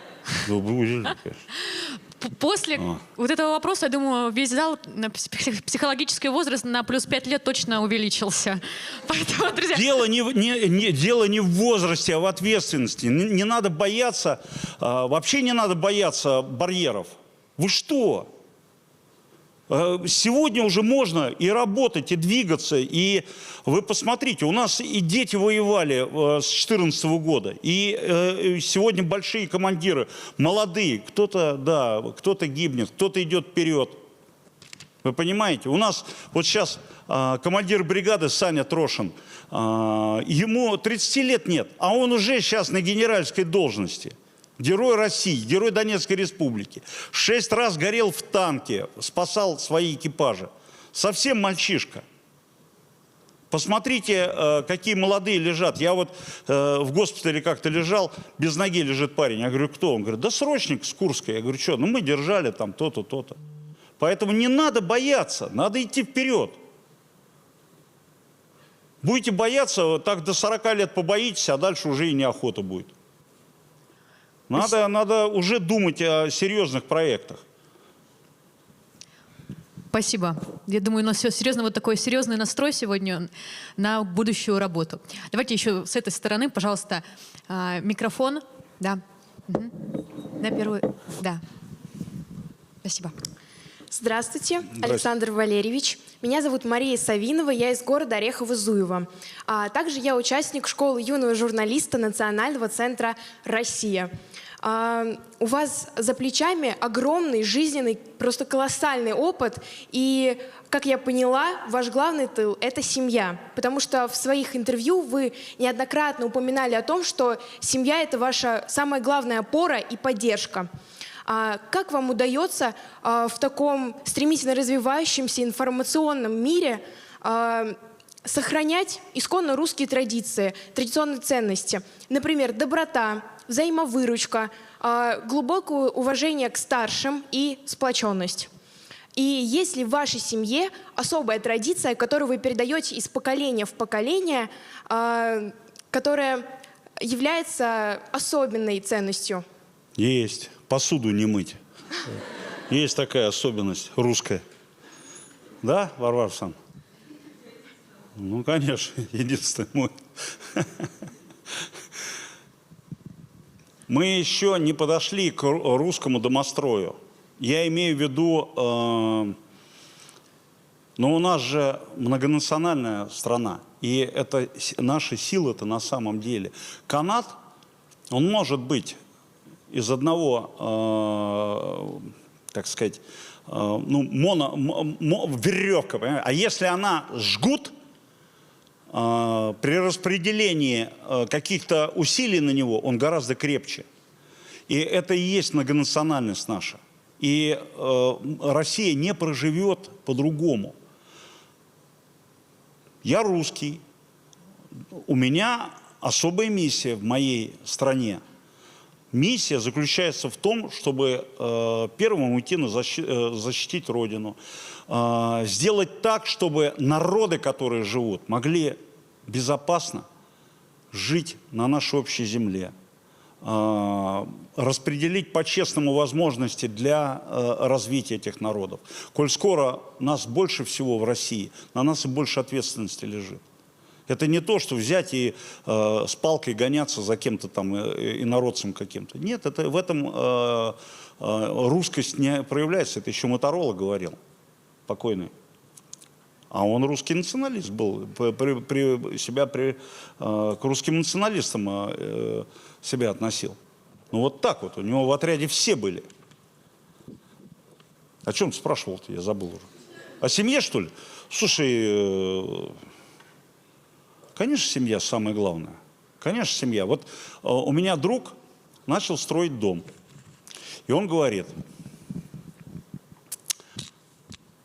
вот эта комната для гостей, это еще для гостей. Я говорю, Ты, говорю, вот сейчас год поживешь, потом второй, потом скажешь, как грустно без детей. Потом ты скажешь, я не хочу никого видеть каждый день, чтобы кто-то жил здесь, потому что дом – это крепость, это свои семейные секреты. У нас же даже чат, допустим, у баб там своя эта змеиная ферма. Вот, они там на своем, меня не пускают. У нас, допустим, у мужчин свои там вопросы какие-то. Есть общий чат, есть чат женский, в который меня пускают, как главу семьи, но остальных не пускают, мужиков. То есть у нас тоже есть какие-то границы, доверенности. Мы всегда в семье обсуждаем все за столом. Всегда обсуждали. Ну, у нас девки в основном, 3 девочки и мальчик. Вот. Поэтому вот эта честность, отношение к детям, оно всегда это. Всегда дает отклик. И ты приходишь и в свою крепость приходишь. Крепость не то, что там у тебя везде камеры и псы на цепи сидят, а вот именно то, что ты сразу по-другому себя чувствуешь. Это тот футляр, который нас закрывает. Но он должен быть прозрачным для остальных людей все равно. Ты должен чувствовать и соседей, и друзей, и родственников, которые вне дальше живут, моментально откликаться. Спасибо, что приоткрыли завесу такой личной стороны. Я не приоткрыл, это я вам чуть-чуть сказал. Ну, у нас такое творится там. Ну, как минимум про чаты мы уже знаем. Предлагаем еще 2 завершающих вопроса. Вот с левой стороны еще, и мы знаем, что у нас есть не юные еще зрители, не юные журналисты, а постарше участники встречи тоже готовы кому-то дать слово и возможность задать вопрос. Но пока, пожалуйста. Александр Валерьевич, здравствуйте. Меня зовут Никитин Семен, я из города Пушкино. Я являюсь участником школы юного журналиста. Обучаясь здесь, мы набираемся опыта у профессионалов своего дела. Например, совсем недавно мы побывали на телеканале «Россия-24», а еще, применив полученные навыки, я написал свой первый пост, который опубликовали в социальных сетях моей школы. Эта мастер-встреча является уникальным шансом получить ценный совет от вас. Я думаю, что вас много раз спрашивали, какой навык вам удалось себе развить при работе корреспондентом. Поэтому хочу узнать, какое, на ваш взгляд, качество, наоборот, мешает начинающему журналисту и как стоит от него избавляться? Спасибо. Ну, качество мешает только одно – это лень. Это лень, это отсутствие плановой работы. Вот был ковид. Сидели мы по домам. Решили мы с супругой, значит, дети там все разъехались, а мы решили с супругой жить, как говорят, значит, никуда не выходить, все нормально. Блин, у меня бока уже болели, я там спал. Потом значит, 2 дня прошло, я думаю, так, надо план составить рабочий. И я начал составлять, значит, распорядок дня, сколько я должен, какие физические упражнения сделать, сколько пройти там по участку километров, значит, это сделать, это сделать, это сделать, это сделать, по работе написать что-то, там еще что-то, еще что-то. И у меня времени не хватило. И такая продуктивность была. То есть надо учиться планировать и выполнять эти планы. Это интересная штука, когда сам планируешь. А будешь повзрослее, сам не запланируешь, тебе запланируют. И ты уже будешь чужую волю выполнять. Это и на войне сейчас так. Командиры частей, полков, командиры соединений, бригад, они планируют свою боевую деятельность. Нам нужно пройти, очистить эту улицу, выставить сюда артиллерию, захватить. Старший начальник приезжает на передовой пункт управления. Так, что у тебя там, Иванов? Он говорит, товарищ, ну там условно, Тетрадзе, вот я вот так, вот здесь, вот так, все, молодец, так. Вот здесь у тебя есть висит? Да, что тебе добавить? Мне бы необходимо вот там снаряды или что-то еще. Так, давай, все, ну условно. Вот. Приедет другому, он говорит, да я вот сейчас размышляю. А что размышлять, я тебя сейчас нарежу.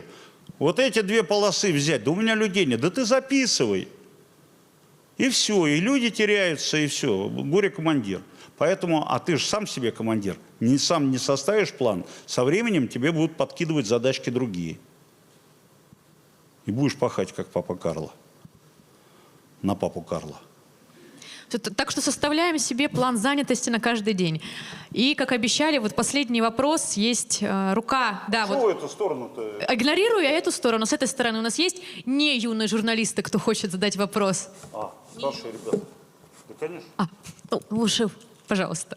Ну, я не юный журналист. Большое спасибо. Ворошилова Ольга, жительница Курской области. Сегодня действительно... А какой район? Сам Курск. Хорошо. А почему у вас русских ресторанов нет? Ну, русской кухни нет в Курске. Грузинская вкусная, итальянская вкусная. Ну, значит, будем открывать.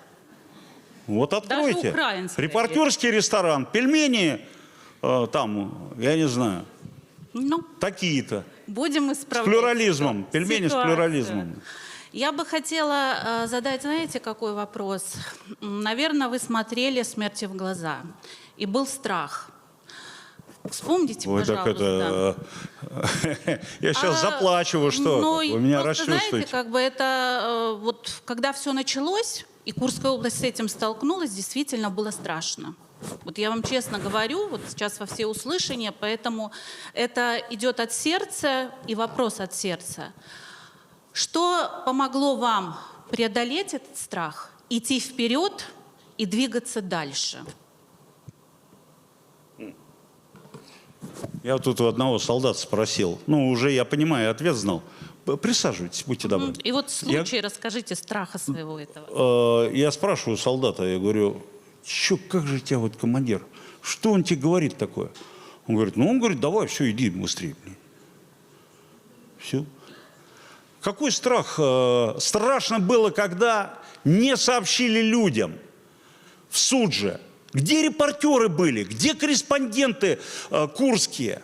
Где это ГТРК? Где это те люди, которые независимые журналисты? Почему не подняли шум? Когда случилось, бежали как зебры галопом оттуда. По 100 человек в одних «Жигулях». Ладно, хорошо. Я в этом участвовал, то же самое. Но Курск не мое направление. Когда пришли люди, и я жил, сейчас я скажу где, Щетинка. Ну, рядом совсем.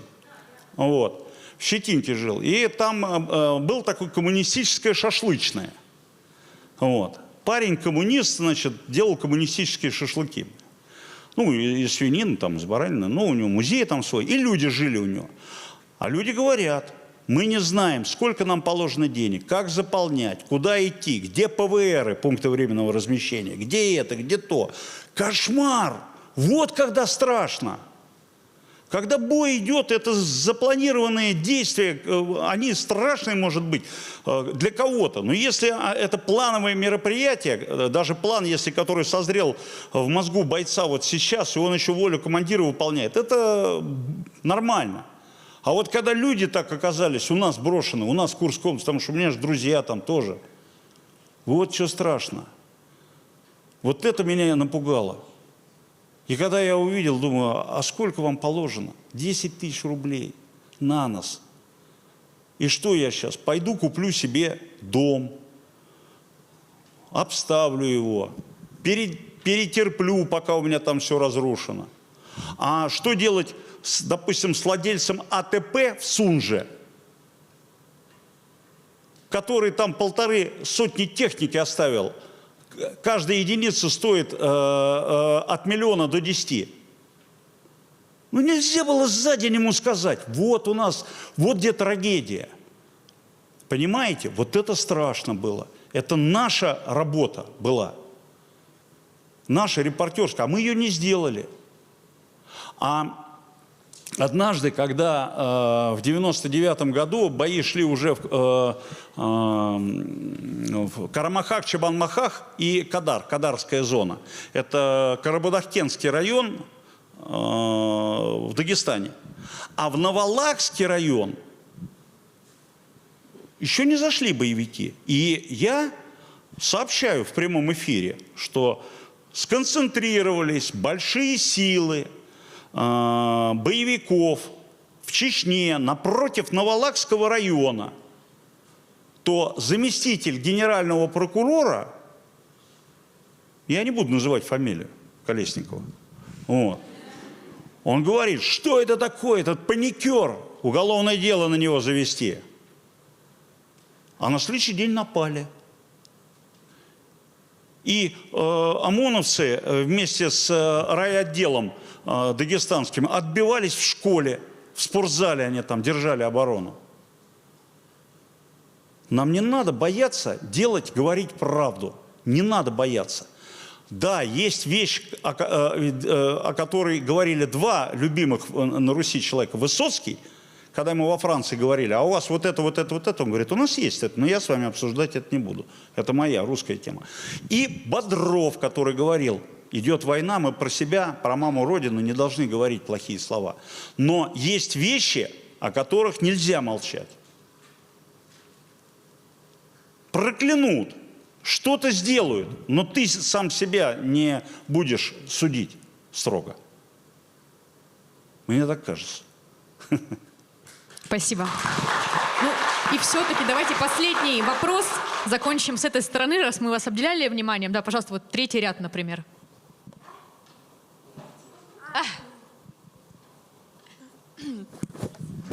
Александр Валерьевич, здравствуйте.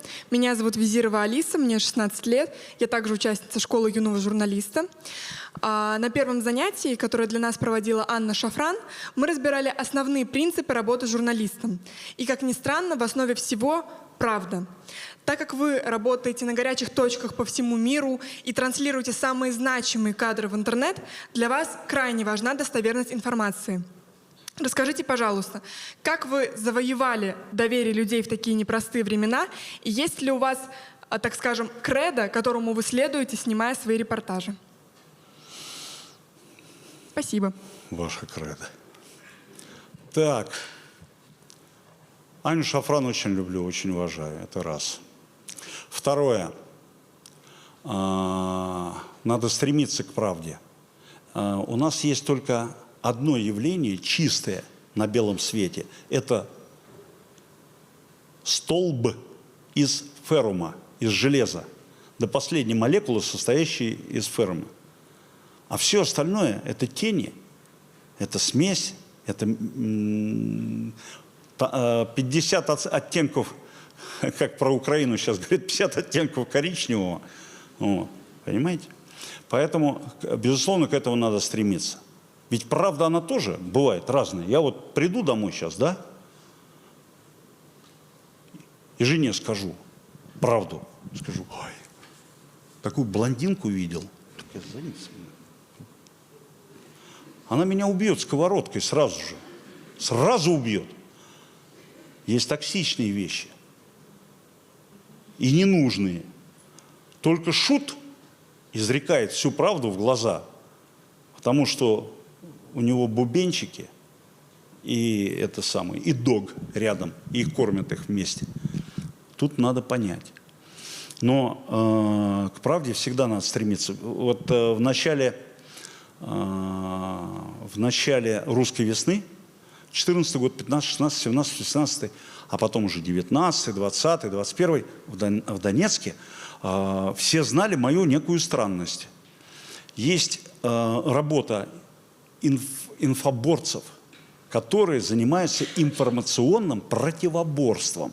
То есть они делают некоторые вещи, информационные атаки, как и ПСО, и занимаются вполне профессионально на этом поприще. Очень часто они используют журналистов. Они говорят им, скажи, вот ты знаешь, что такие данные есть? Он говорит, потом выясняется, что это залипуха. Она так и называлась у нас, залипуха. Так вот, все знают мои странности, что я не принимаю залипуху. Она бывает очень похожа на правду. Я говорю, Володь, это правда? Он говорит, Сань, ну почти. Я говорю, ну давай это почти не я буду говорить. Вот. Они знают, что, и давно знали, что если, допустим, я скажу неправду, то я потом извинюсь и назову источник. Перед всеми извинюсь. ФСБ, Главное разведывательное управление, пресс-служба Министерства обороны. Это Знаешь, что такое дефлорация? О, детка.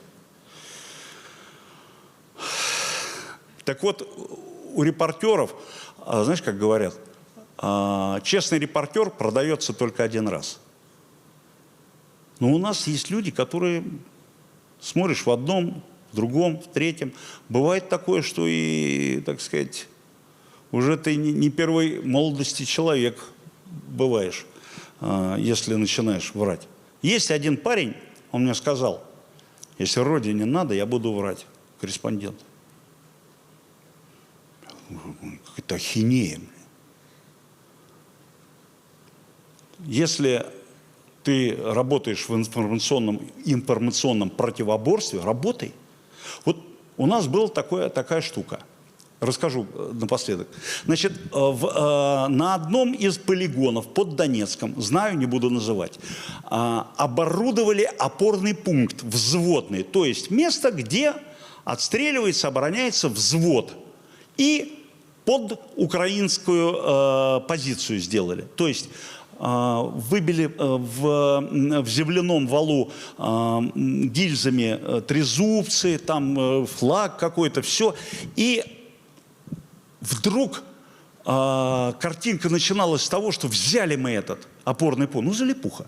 Взяли. Но она была очень профессионально сделана.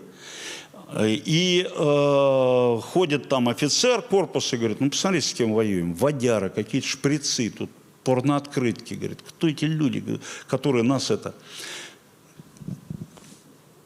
Наши разведчики отслеживают, это информационный удар, на Украине снимают комбрига. Ты что не доложил, что у тебя этот опорный пункт захватили русские? Ну, донецкие, в смысле. Он говорит, да они не захватывали. Он говорит, ну вот же репортаж. Да нет, да вот все, сняли. А через 2 дня... показывают репортаж о том, как снимали репортаж. То есть наш корреспондент на бруствере говорит, ну вот, снимаем сейчас репортаж, как мы берем это, и там штурм идет вроде. Ну, ясно, что это экранизация, как бы, что это подставная картинка. И там еще одного комбрига сняли. Ну, что все поверили, и тот инициатор, который был снять вот этого, того сняли еще. В общем, ну это не наша работа. Наша работа, вы понимаете, сколько человек, он может быть хорошим, уважать его, любят, не любят, но он говорит правду. И растить такой источник очень сложно и очень легко потерять, когда начальство, а у нас такого не происходит. Но я знаю, что иногда бывают попытки, не у нас, не на ВГТРК. У нас здесь особая философия и мораль, и нравственность. Давай вот эту покажи там все. Ну, это же неправда. Ну, ты давай покажи, дальше разберемся. Ну, хорошо. Есть люди, которые показывают. Спасибо большое. Стремиться к правде, как вы сказали, у нас как раз у ребят последнее занятие из основного курса было про факт-чекинг. Разговаривали о том вообще, что это, как с этим работать. Вы понимаете, факт-чекинг – это новый термин, но вообще работа-то старая. Каждый репортер в любом случае ответственен за свой репортаж. И он проводит главное расследование, подтверждающее эти факты. Это тоже часть профессии. Это тоже такая оперативная работа. Ты должен знать людей, у кого уточнить, у кого, кто тебе скажет, подскажет. Это тоже часть нашего интереса. И это факт-чекинг, да, есть целые отделы, которые этим занимаются. Но извините, ты берешь информацию, ты должен за нее отвечать головой. Спасибо большое. Так что, юные журналисты, направляем вектор именно на это. Мы закончили с вопросами. Александр Валерьевич, спасибо вам большое. Мне кажется, мы небольшую маленькую жизнь прожили на этой мастер-встрече, говорили о разном, о профессии, о личном, о великом. И, конечно, благодарим вас еще раз. Аплодисменты. И приглашаем... Да. Давайте так. Вы мне соберете вопросы, которые только без лоска. Договорились. Ну, то есть без исправления. Пускай напишут, разберемся. Но эти вопросы, есть у вас связь со всеми же, да? Конечно. Ребят, девчонки, отдадите, а я потом на ВК в прямом эфире или в телеге там я изложу ответы. Не надо подписываться. Подписываться не надо. Ну, не стоит. И вас пока никто не знает. И зачем лишний раз это самое? Вот. Договорились. Спасибо большое. Подготовим обязательно. Ну и да, финальные аплодисменты. Приглашаем всех участников школы юного журналиста, дирекцию на общее фото с нашим мастером. Пожалуйста.